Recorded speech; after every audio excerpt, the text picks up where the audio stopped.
আসসালামু আলাইকুম। ওয়ালাইকুম কেমন আছেন মুরব্বী? হাব ভালো আছি। আলহামদুলিল্লাহ।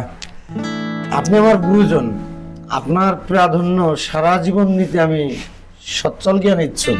তো আলহামদুলিল্লাহ, শরীরটা তো খুব ভালো।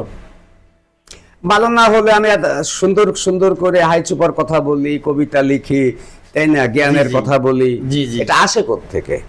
তো আসলে ছোটবেলা থেকে দেখে আসতেছি, বিশ্বের ইংলিশ কবি শেক্সপিয়ারের মতো অ্যাটিটিউড নিয়ে কথা বলেন, ঈশ্বরচন্দ্র বিদ্যাসাগরের মতো মানে ভঙ্গিমা নিয়ে কথা বলেন, বা মাইকেল জ্যাকসনের মতো ক্রিটিক্যাল নিয়ে কথা বলেন। এসব কিন্তু আসলে আমার পছন্দীয়। আপনারা কে কি মনে করলো সেটা তার ব্যক্তিগত বিষয়, কিন্তু আপনাকে আমি অন্তরস্থল থেকে গুরু হিসেবে স্বীকার করি।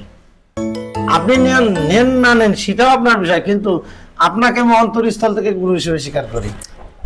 আসলে কি, একটা মানুষ যখন দুশ্চিন্তায় থাকে না, জি জি সাংসারিক চিন্তা থাকে না, বিভিন্ন চিন্তা থাকে না, জি জি যে আমি ওখান থেকে অর্থ উপার্জন করব, ঘুষ খাবো, জি জি ওই মানুষটি সুন্দর কথা বলতে পারে আমি মনে করি। জি জি কারণ একটি মানুষ সে ভাববে তাকে নিয়ে, এর বাইরে যাবে না।